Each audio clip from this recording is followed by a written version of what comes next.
Ho ho ho everyone, welcome to Screams After Midnight. I am Peter and joining me as always is Tim.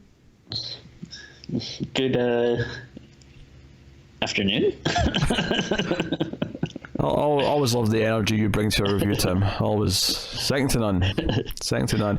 I was trying to think of a Christmas word for afternoon, but I couldn't think of any. I don't have anything for you. No, this is a horror movie podcast that Screams After Midnight. Every week we get together. Although in this case, this is actually an extra episode that we're doing just because it's Christmas, and we're going to talk about a Christmas film, and we're going to talk about Christmas Evil, aka You Better Watch Out. So it's a couple of different titles for this one. This is actually one that we kind of did actually way back when we started the show. But that was back in that early sort of first year, and they're all terrible. There's no point in going back and looking at them. This is us remaking it because we're better now, and we'll have a more in-depth discussion than we did back then, and this will be good. This will be fun. So we'll start spoiler free as we always do. We'll give you a warning before we go into spoilers, and we'll get into it. So the premise of this one is that a man named Harry is obsessed with Christmas, and he becomes so obsessed with Christmas that he decides to put on a Santa outfit and deliver toys to children around his neighborhood on Christmas Eve. But of course, there's also villainous characters who have been mean to him, and he may get a little bit stab happy. So I'll leave it there for spoiler free for now. We'll get into spoilers later, of course. Especially the opening. I want to talk about the opening, but I don't think we can talk about that until spoilers.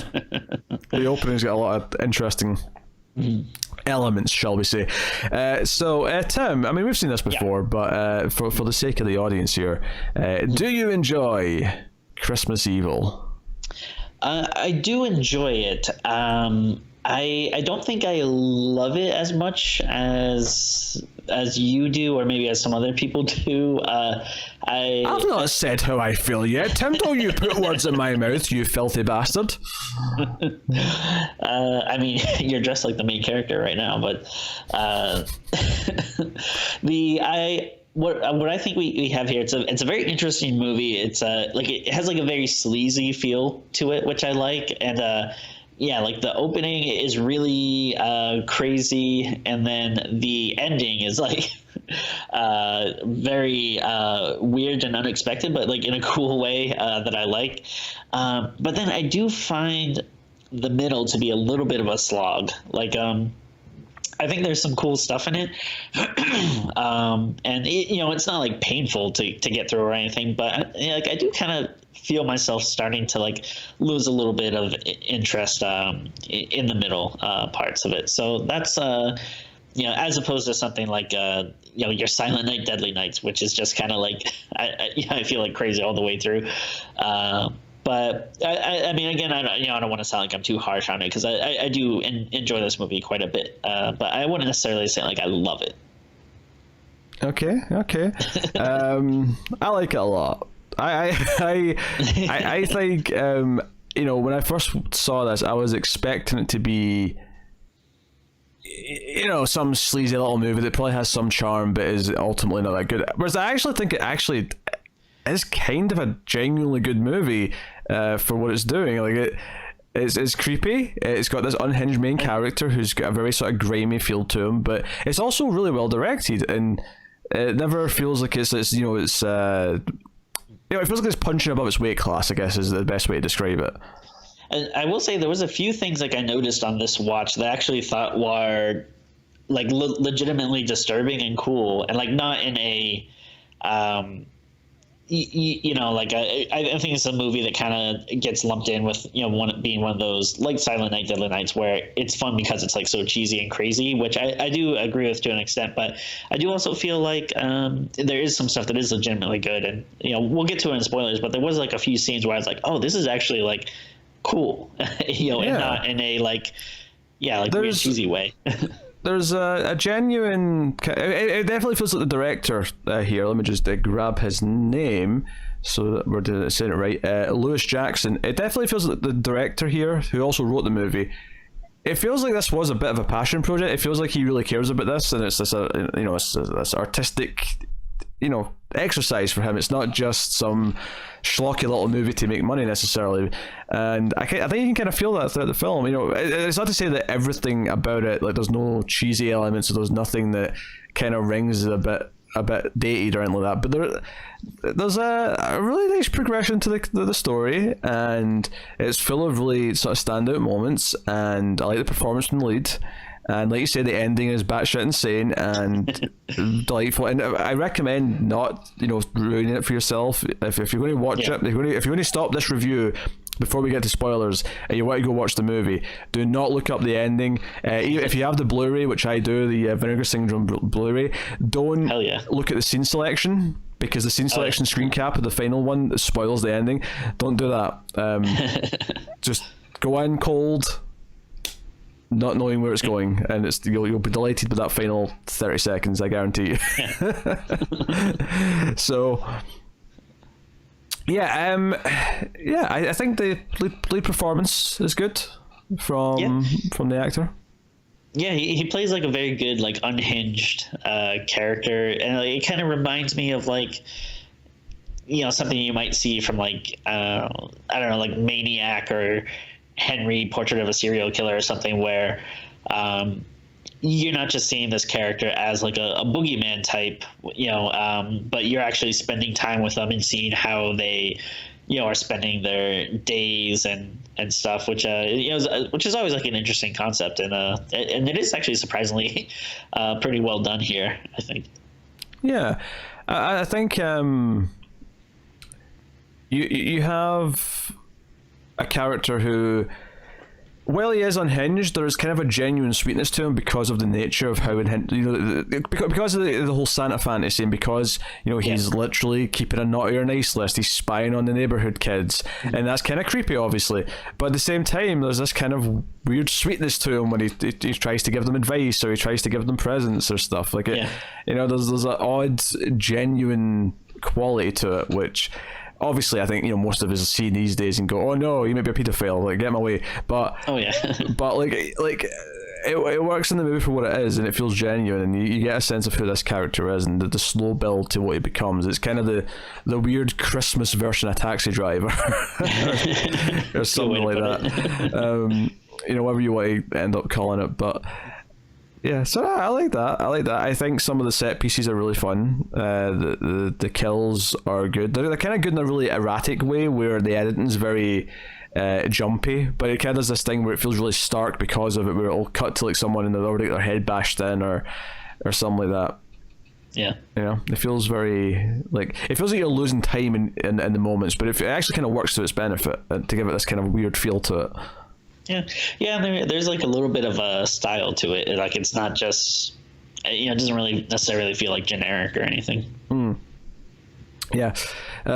So no, I think the movie, I mean, you mentioned it lulled a little bit for you in the middle. I think it actually is paced fairly well. It's only 95 minutes. It's not like super long by any means. And I feel like it's not like I don't think it's like the hardest movie to get through or anything, but I don't know. I feel like maybe somewhere between like 5 or 10 minutes probably could have been shaved off. Oh, maybe. Just my opinion.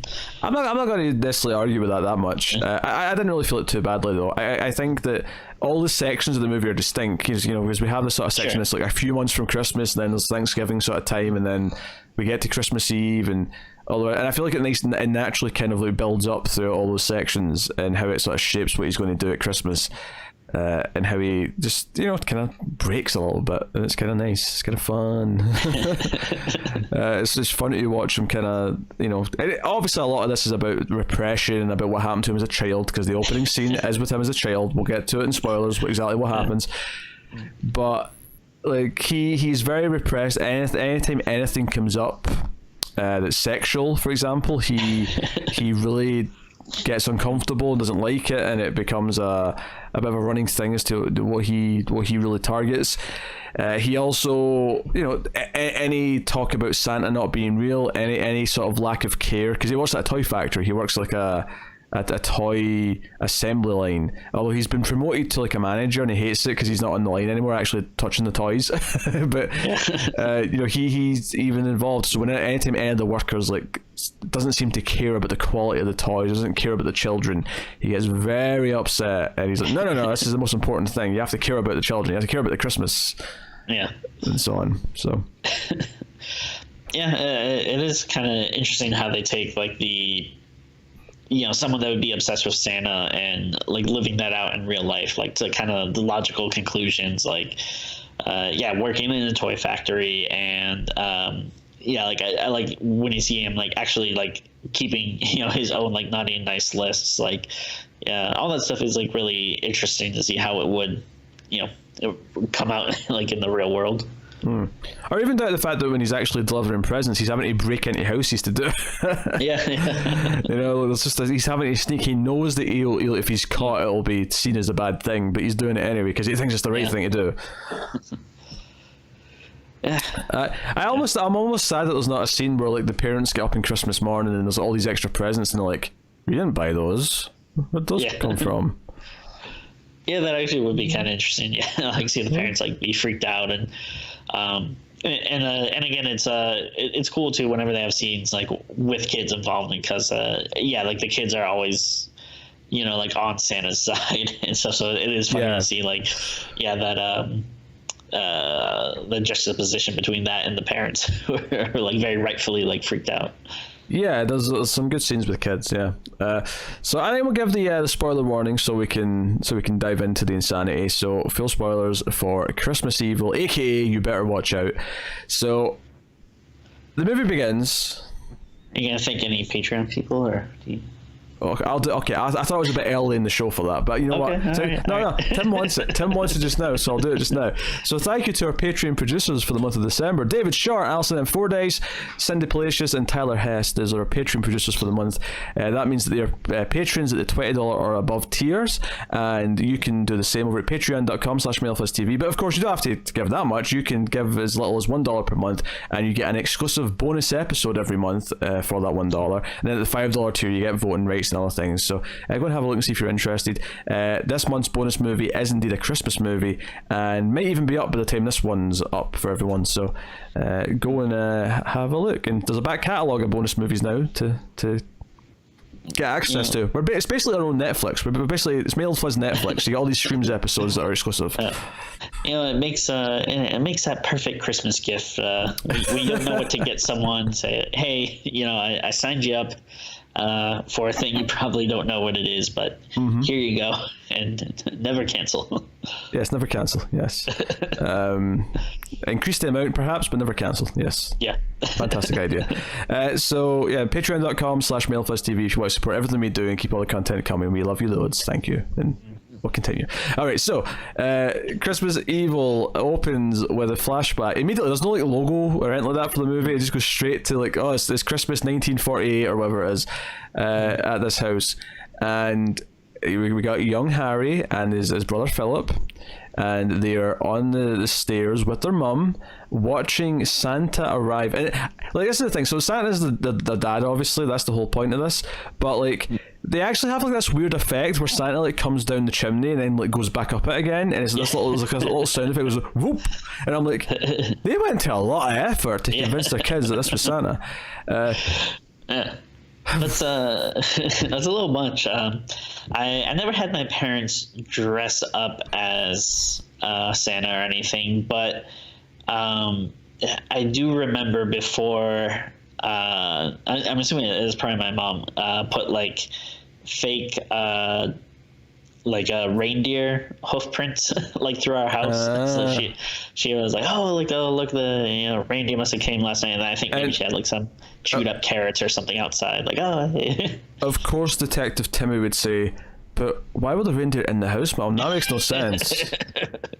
Yeah, I think I was thinking that far ahead and just be like, whoa, back cool. back to the drawing board with you, wench.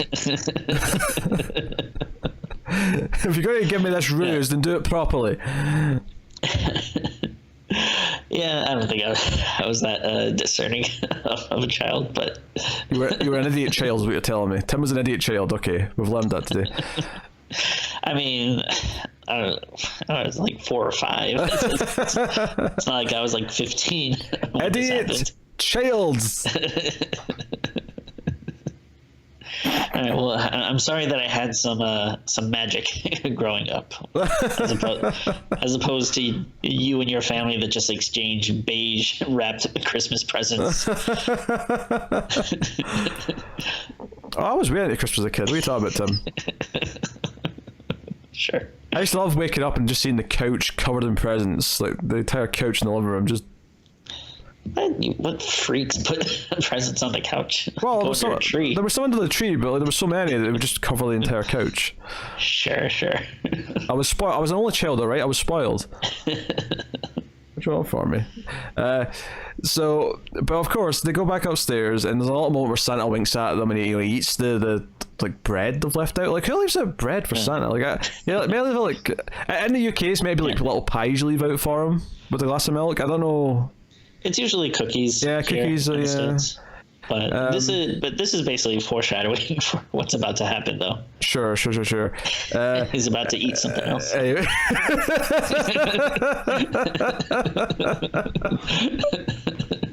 So he winks at the kids and he goes back up the chimney. The kids go to bed and they're kind of arguing. The younger brother Philip's like, "Oh, there's no such thing. That was just Dad. There's no such thing as Santa." He's like, "No, it wasn't. Santa's real." And Harry really wants to believe. So Harry sneaks back downstairs and he looks through the stair railings again, and he sees Santa crouched down, and his mum is like sort of standing there looking all, sensual, and she's got like her leg out, like her evening gown is kind of like open and her legs out, and the stockings like there, and Santa's kind of like caressing the leg, and he's, it's like you never see him go downtown, but it's implied that that's what's about to happen. He's going in for a dose of his Christmas dinner, is what we're saying. It's so bizarre. Like, I just I can't, like, I don't know. I mean, if you're into Santa, that's fine, but I just feel like at that point you'd be like, all right, like, come on, man, like, lose the the beard and the get up, and maybe let's go back to the bedroom. Like, we don't need to do this here. But no, she's got a Santa fetish. She's into the Santa. She's like Monica from Friends. She's got the Santa fetish. She wants a bit of the old candy cane in her. I'll try to have a Christmassy stocking. I don't know. It doesn't sound great, but the old candy cane in her fireplace. I don't know. There's not a good euphemism for vagina. It's Christmas related. Yeah.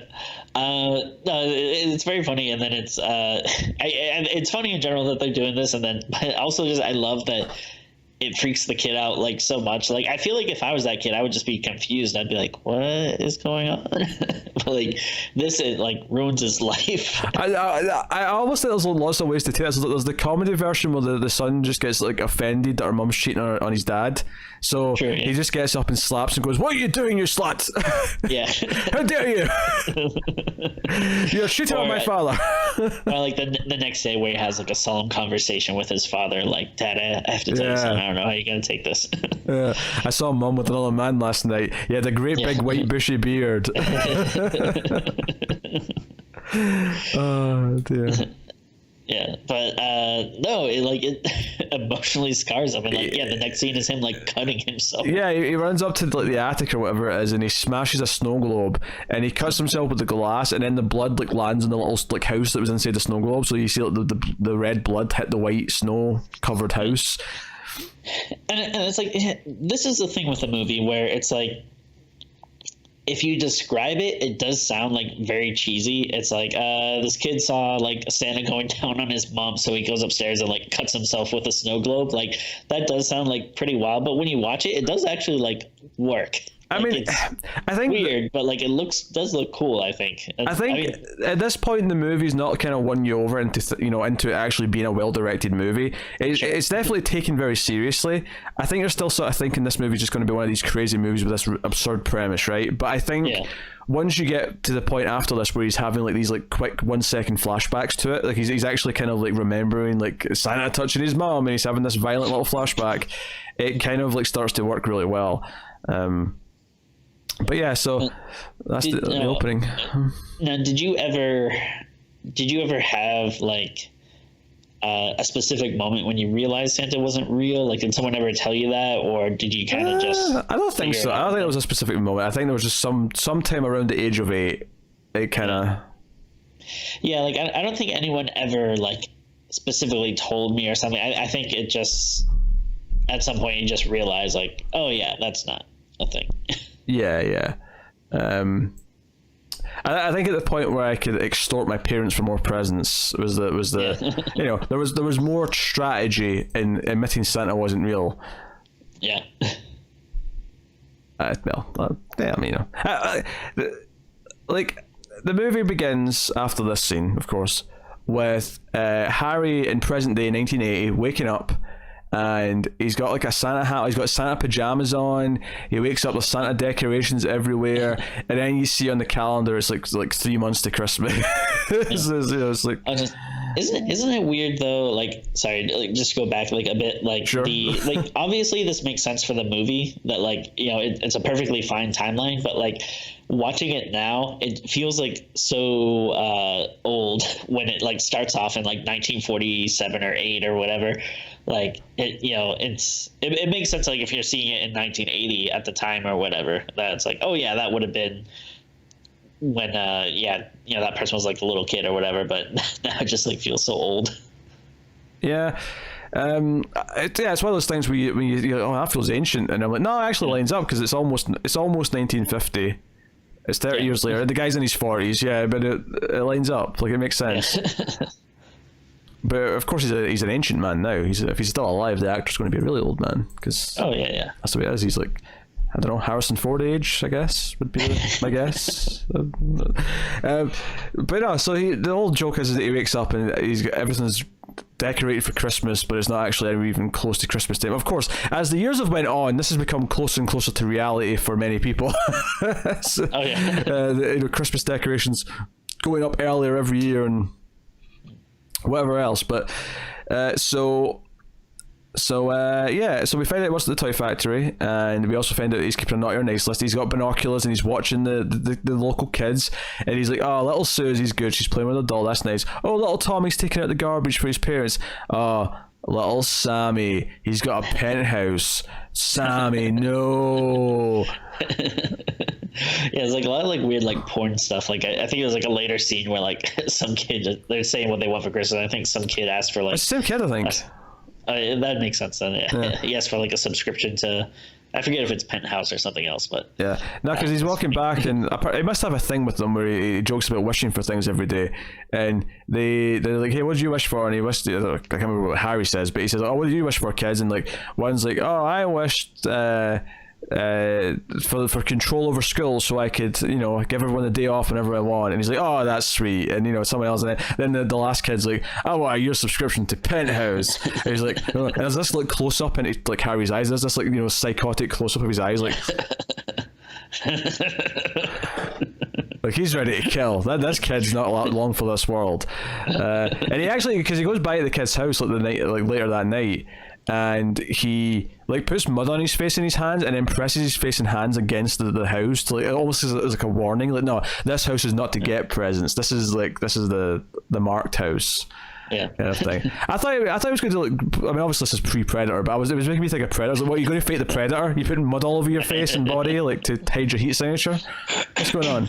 I feel bad for this kid. Not only does he have to deal with crazy Santa, but his mom isn't too nice either. Yeah, he's like, oh, there was something, because he like scares him. He jumps out of the bushes at him, and the kid tries to tell his mom. He's like, oh, there was a monster in the bushes, and she's like, ah, shut up, shut up, get in the car. Big slap.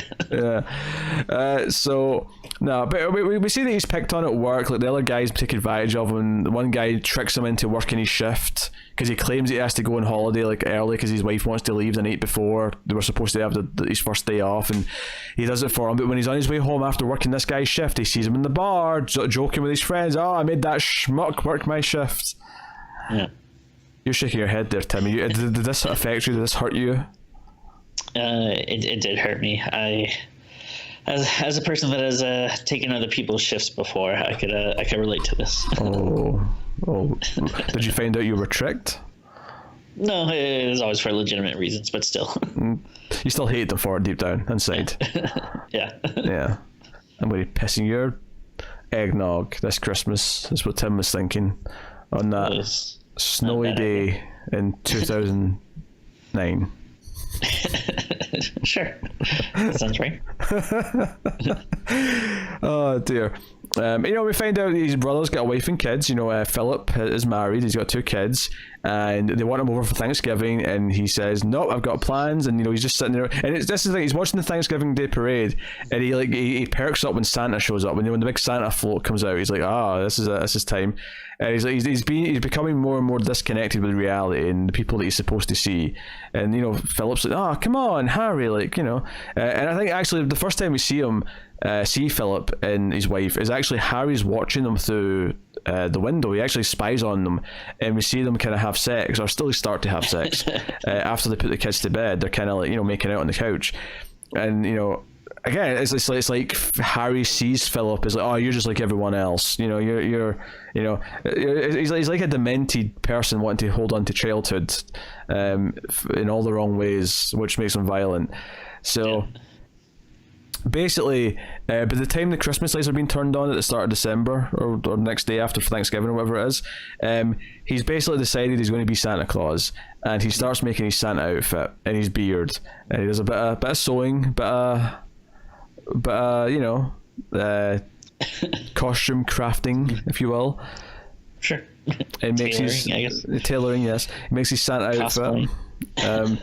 And this is obviously where the movie really kind of picks up as we get to Christmas Eve, and he begins to go around and he steals presents from everywhere, because it's the party that he's at for his work, where there's like a commercial on the company's doing this thing where they're donating toys to a children's hospital, and Harry's obviously happy about this, and like he's talking to the executives and he's like, "Hey, do we know like how many, like if there's enough toys for all the children?" And the guy, the young sort of executive, the young hotshot, is kind of like, "Oh, I don't even know how many kids there are at the hospital, but I did the presentation of the campaign, and I think it's a great idea, and like they're all going on."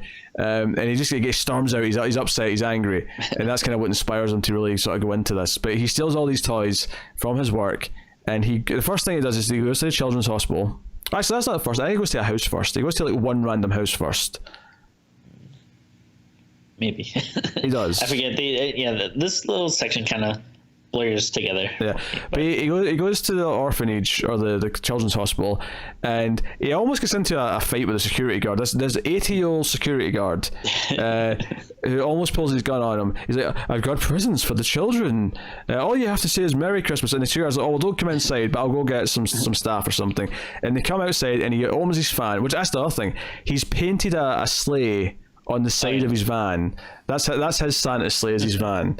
So he's painted it up for Christmas, and he opens his van, and there's just presents for everyone, and all the employees take them in sort of in handfuls, and this is almost like what he imagined his little goal, his little attempt of doing this to be. Because as he's leaving, they're all waving, going, "Thanks, Santa. Bye, Santa Claus." They're all happy. This is all the adults. This isn't the kids. This is the staff at the hospital, like kind of like cheering him on and saying, "Oh, thank you for donating all these presents, Santa."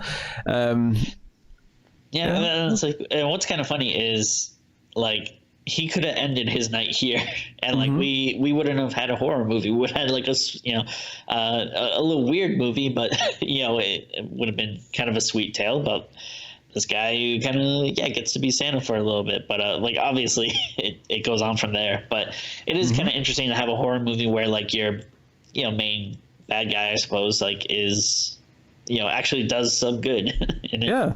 There's a mix of people doing or him doing good in this movie, but then he goes to the church service comes out, which by the way, the timeline of this night is kind of weird, because the first house he goes to, everyone's already asleep and he's putting out presents, but then the church service is coming out, which maybe is the midnight service, I suppose, if you want to really stretch it, and you know, but then after that he goes to a party, and then he goes to another house. Like there's a whole sequence of events here, and I'm like, what time is it by the time he's done all this? Like, yeah, it is a little weird. But it's coming out of the church, the big cathedral, and I think it's like his boss who's there that he's actually targeting.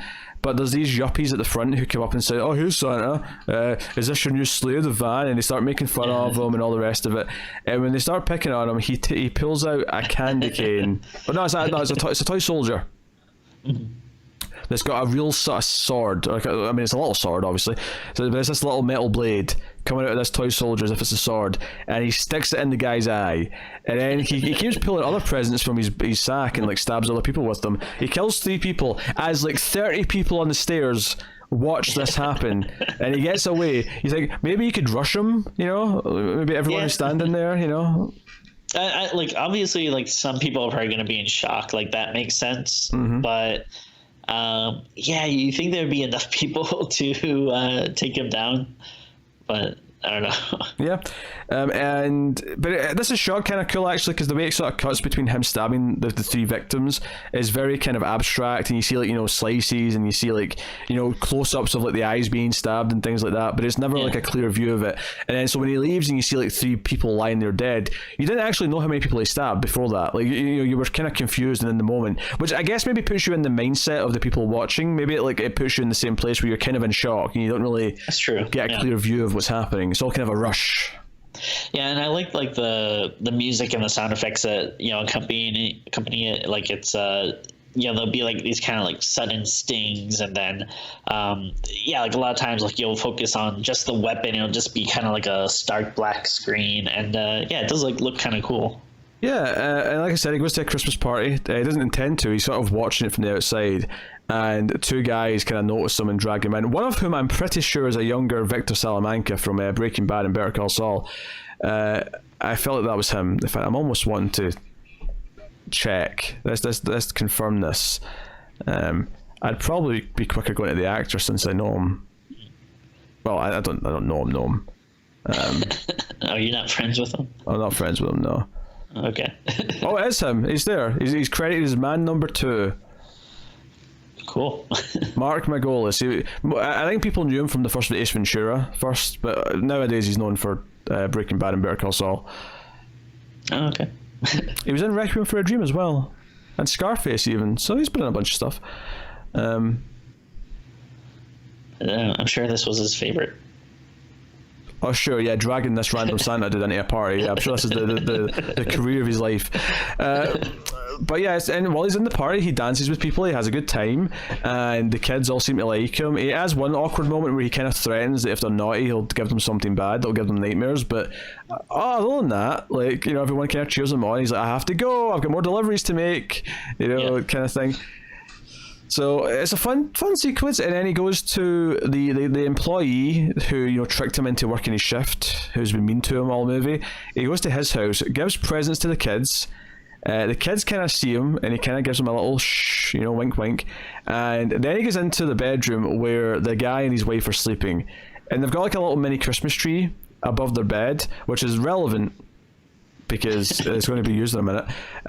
But the guy wakes up, sort of recognizes him even with the beard and that on, and Harry just tries to suffocate him with his sack of presents. Basically, he tries to suffocate him with that. It's not quite working though, so he eventually grabs the star off the tree, the top of the tree, and slices his throat with the star. It's kind of beautiful as a death.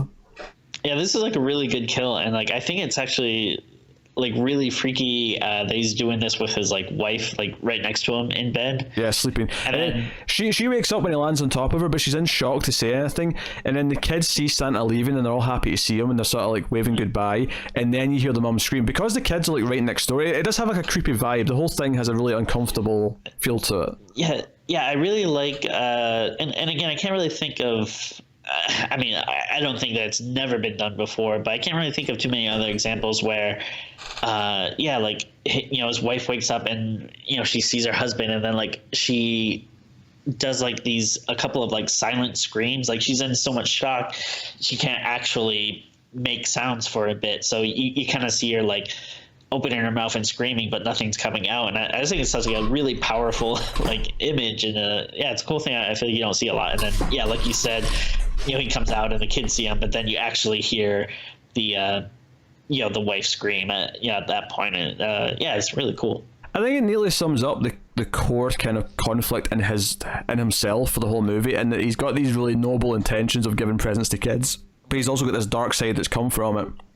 Yeah. And this scene kind of shows all aspects of that. It's like, oh, nice things for the kids, then the murder, but the kids are right next door. While the two overlap, while they clash, while he realizes the horror that he's created. This. And it gets like very like animated, like when like the bad stuff does happen and he has to run away. He has like a very kind of like maybe almost like cartoon or childlike kind of way of running. Like it seems like a lot more frantic than when he's just pretending to be Santa and being nice or whatever. And then he gets away with it, and obviously the cops have been there for the first like set of murders, and then they find this murder too. And they're cracking jokes about the naughty and nice list and all the rest of it. And there's like a Santa lineup at one point. We see like all these Santas being like, putting the line up for the witnesses and all that. It's just kind of chuckle worthy. And then it's Christmas Day. Like he wakes up and he's still dressed as he wakes up in his van actually, and kind of comes out the van. But when his brother wakes up, Philip's with his wife, they're watching the news on Christmas morning, and there's news of like a murder. Santa Claus has been murdering people, so if you see anyone dressed as Santa, don't trust them, kind of thing. And he's kind of like really concerned about this, and he's listening to it as if he almost suspects that it could be his brother. Like he's like, this sounds like the sort of thing my crazy brother would do. And he tries phoning his brother, and eventually they do talk over the phone, and Harry just keeps talking about how, oh, I finally found the missing notes to my tune. The tune that everyone can sing to and dance to. Like it's not maybe perfect, but it's my tune and it works. He keeps referring to like finally realizing that he should be Santa Claus is like his thing. And Philip's very worried about him, but Harry's not like saying he's not coming over for Christmas or whatever. He's not, or maybe he will, but he's not like really. He's just speaking complete crazy talk. And he eventually goes out again, and he goes to this neighborhood which has a really, really stylish like entrance to the street where like there's tons of reindeer like ornaments, these light up reindeer all around the sort of the turn into the street. Mm-hmm. I don't know, I thought it was a bit over the top, but yeah. And he's in a kind of sort of like alleyway, and like where the fire escapes of this building are, and these kids come running around the corner and they see him, and they're like, oh, Santa, Santa, Santa, and they all sort of surround him, and then their parents, who are obviously walking just behind them, come around the corner, and they're like, it's him, it's the Santa killer, and like the one dad's like really angry, and Harry takes out presents from his sack and gives them to the kids. He's like, oh, I think I've got some extra presents I can give out on Christmas Day. And like the dad comes in with a switchblade. He's like, he wants to come in and like try and like take his kids from him, and the kids surround him and try to defend him. And like then like the kids like knock over does Harry knock over the dad? I don't know. The dad falls over and he drops his knife. He drops his knife, and his little girl, his daughter, picks up the knife. And I'd forgotten this scene to a point, and I was like, did she stab her own dad for Santa? I can't remember. And she actually doesn't. She turns around and she says, no, I'm not giving you the knife, Dad. And she runs and gives it to Santa. And of course, when Santa runs out the scene, I say Santa, Harry. When he runs out the scene, he like kind of like stabs him in the shoulder. One of the mums like slashes at his face, but he maybe stabs her as well. But I think what I like about this scene is it's very awkward. And on his way out of the scene, he kind of could have just avoided everyone and run somewhere else, but he kind of runs past everyone and kind of like awkwardly stumbles through them. And it's got like a weird feel to it because of that. Yeah, like again, I think you can kind of feel him starting to become like more erratic. Like, like it seems like maybe he had more of a plan last night, and then like as things get more and more out of control, he seems to kind of be like losing his composure. But it is a pretty cool scene. Like there's some legitimate tension as the kids surround Santa and like take his side versus the parents. It's like, oh, this is actually pretty tense.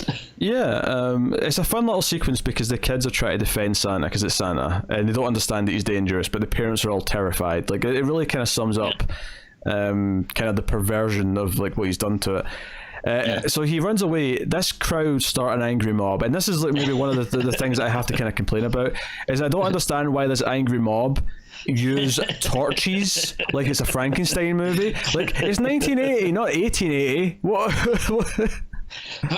You know, it's just crazy enough that it kind of works for me. Sure, yeah. It is bizarre, but I think at this point the ending is, and then with what is about to come, I can kind of accept this craziness. And again, similar to when he's like killing people with like the weapons and stuff, it's kind of a cool scene how you see like the torches come up, because like again it's like you kind of just see like the focus on them as they like light up, and it's just this like really dark background, yeah, it is kind of cool, but again it is totally weird though. Like, yeah, they chase after him. He just gets back to his van in time and he drives off, but they're still kind of looking for him. And he drives to his brothers. He drives to Philip. He's there in the Santa suit, and as soon as Philip sees him, he's like, "I knew it was you. I knew you're him. How many people have you killed, Harry?" And he makes the kids go upstairs with the wife, and like he ends up trying to strangle Harry. He's like, "Harry, you're blaming me for something I said when I was 6 years old." And I almost wonder if like, I mean, I don't know if this was like a serious attempt to kind of like paint Harry as like a sort of sympathetic character, but part of me does kind of feel like the way this movie goes, that he's very misunderstood. If I compare it to Frankenstein, right, the idea of Frankenstein's monster is just this character who doesn't really know what he's doing. He's never been taught right from wrong. He's clearly not, like, everyone treats him like he's a complete monster, and they hunt him and kill him because they don't understand him, right? No one tries to actually understand and help him. And I almost feel like, not in the best way, but I do wonder almost if this is like, Harry is mentally ill and he's never really been, diagnosed or cared about. His own brother just kind of gets angry at him, and even though he suspects that he can be dangerous, like, it doesn't seem like there's been any attempt to ever actually address it, or actually, take him to therapy, or get, take him to a doctor, whatever. I don't know how seriously the film is trying to tackle that, if at all. But I couldn't help but feel like, yeah, there is kind of an element of this of like everyone just not everyone misunderstanding him, and it kind of created this monstrous version of what he was because of it. Oh no, totally, yeah. Like I do feel like he has to have some type of like illness or something that's wrong with him, and yeah, I mean, I don't know necessarily if it's the movie's intentions to illustrate that or make some type of commentary on that. I mean, if so, they probably aren't doing the best job because kind of vague and stuff. But I mean, it's and yeah, and who knows what the ending's saying, if that's what the movie's doing. That's true too. Yeah. So Philip thinks he's actually strangled Harry to death, and he takes him outside and puts him in his van. But then Harry wakes up and he drives off, and Philip's like, "No, Harry, come back!" And he chases after him. So he's running after the van. The angry mob's kind of running around at this point as well. And this is where we get to the end of the movie. So Harry's, in the van driving away, sort of speeding around. Philip's chasing him, and Philip, sort of like as he goes around the corner, Philip like falls down like a sort of like hill, and this was actually like a really bad moment from just a filmmaking perspective, just because you could tell that a lot of the snow here on this little hill was actually like fabric, because it kind of like pulled and it looked like he was going down a sheet as opposed to actual snow. Harry in the van drives through a fence and goes off essentially a pier.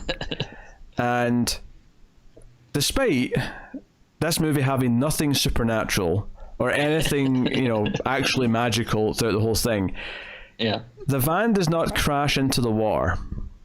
The van flies up into the sky, and he says, and to all a good night, as the van flies past the moon. And then it goes to credits. And, in one sense you could say, oh, maybe this is just not really happening. This is all in Harry's mind. But Philip does look up at it as if he is flying through the air. Yeah, so, I don't know. It's, I remember the first time seeing this, and it's just like, what the hell? Do you know what makes it so effective? Is it's such a snipe. Like, it happens so quickly, and as soon as you're just starting to get into the shock of what's happening, it just cuts to credits. It's like, it's over. What? Yeah. What? Yeah. That's it. Yeah, like I kind of admire the boldness of it to yeah, just have this like crazy thing, and again, like like to me, it does appear like this is actually happening. But I mean, yeah, I mean, you can kind of probably make some things to be like, oh yeah, it was in his head or whatever. But yeah, like you said, then why is his brother like looking up at it? I mean, obviously, the brother seeing it is kind of like, oh, the brother, because he said that there was no real Santa and no magic when he was a kid, that he's seen that magic is possible because he's seen his brother fly through the air. But like, it's not like this can just be a happy story because his brother did kill like several people. So yeah, it's kind of like if I don't know, he's becoming Santa or anything. It's like, well, like, yeah, wasn't Santa because he was like a saint or whatever? Like, this guy doesn't seem very saintly. Like, I think, I think he's becoming Santa, and it's maybe telling us that Santa was always a bit unhinged, and Santa was always a bit of a creepo. Oh, maybe. That's maybe what it's telling us. I don't know. Like, all of my, because this is a film with a sort of an unhinged character going further down the deep end based on this memory of seeing Santa and his mother getting it on, and that leads to everything that he goes through. He's got a really repressed attitude when it comes towards anything sexual, and growing up and like leaving his childhood behind. But at the end of the movie is basically saying that no, he worked at it so hard, he believed in magic real enough that the magic is real, and he has become Santa. And what's like so funny about it too is it does feel like it works a lot better this way versus where like if you saw at the start of the movie that he was developing like Santa powers or whatever, sure, yeah. Like it would not be as interesting, but the fact that it comes out of nowhere and then like you said, it just ends. The shock is what makes it work. Because I mean, just imagine if this movie ended with him like going off the railing and going into the water and drowning, and that was the end of the movie. It was just this tragedy of this character who died. This ending gives. I mean, I think the movie's pretty solid anyway.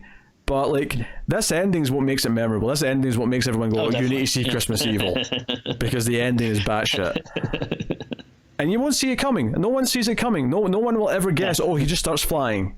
Yeah. The van starts flying as if it actually is Santa's sleigh. Yeah, and like especially because like you don't want to. Like it feels very against like movie logic to reward the person that's been doing like all the wrong things like throughout the movie. Like, it's like, you don't want to, the person that's like crazy and unhinged and killing people, like you don't want to give him what he wants, but it's like, he gets what he wanted like the whole time, really. Yeah. Yep. So I don't know. I feel like we could get like 10 psychologists in a room to try and deconstruct this this movie, and tell us what the ending is getting at. I should listen to there's like 3 audio commentary tracks on the Blu-ray. I should listen to them. I should listen to the director talk about it and see what he says. Yeah, I watched it late last night, so I didn't really have time to go too much into the special features. I think I have the same Vinegar Syndrome copy of it as you do, but I was kind of interested to like maybe check some stuff out later. It's an interesting film. I think if nothing else, it's one of the more memorable Christmas horror movies you could watch. As it is fun as Silent Night Deadly Night, no, probably not, but I think it's maybe the better movie of the two because it actually is better directed. It is kind of funny because when I think of like Christmas horror movies, I think of the big 3, Black Christmas, Silent Night, Deadly Night, and Christmas Evil, and I feel like Black Christmas and Silent Night, Deadly Night are 2 very opposite ends of the spectrum, where you have one very legitimately good movie and one very bad movie, but that it's so bad that it's fun. And I think Christmas Evil is kind of a nice like in between of those 2, where there are the parts that are crazy that's like pretty fun, but then there are also parts that are like, oh, like this is actually like legitimately good. Well, every year we do a few more and we see if there's any more crazy ones at the bottom of the barrel. I think you've left out Jack Frost here as far as the big 3 are concerned. How dare you? Of course. Sorry, I forgot. Yeah, the forerunner to those. So I guess we're rating. Christmas Evil. Timmy, what you giving it?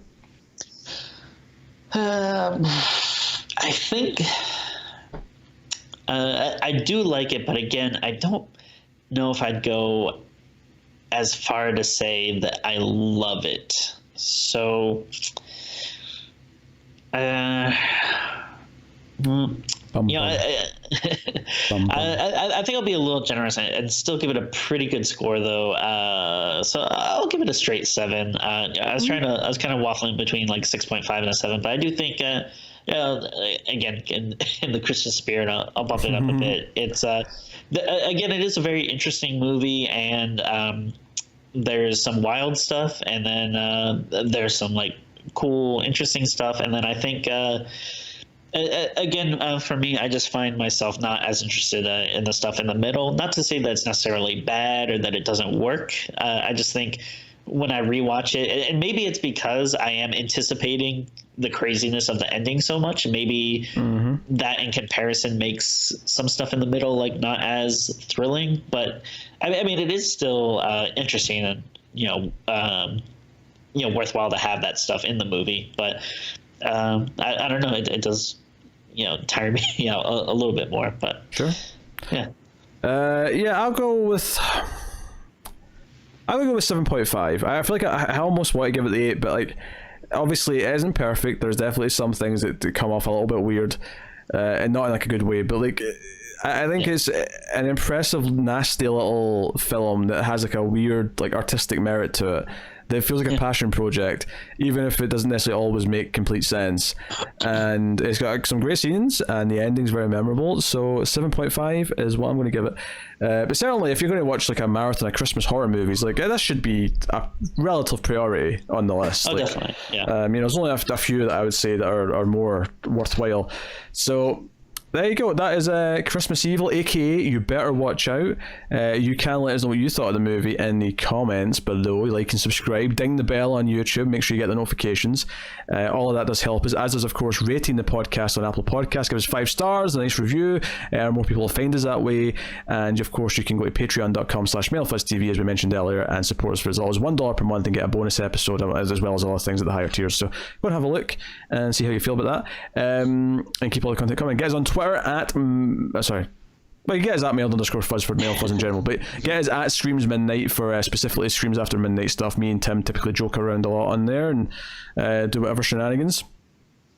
So do that. You can, of course, check out other content that we have on the channel and other podcasts that we have from MailFuzz TV. The Sci-Fi Movie Podcast, The Atomic Cinema Experiment, a lot like this, but with sci-fi movies with me and Tara. You can go check out that. Check out some of the TV reviews that me and Connor do on Almost Cancelled or any of the other stuff we do. So go and have a look and see if you're interested. But that is us. So thank you once again for watching or listening. We always appreciate it. Keep watching scary movies, guys, and make sure you're nice and not naughty, because Santa's coming. And if you're Harry's dad, Santa definitely came. So thank you once again. We'll see you next time. Keep watching scary movies, guys. Merry Christmas, and we will see you next time.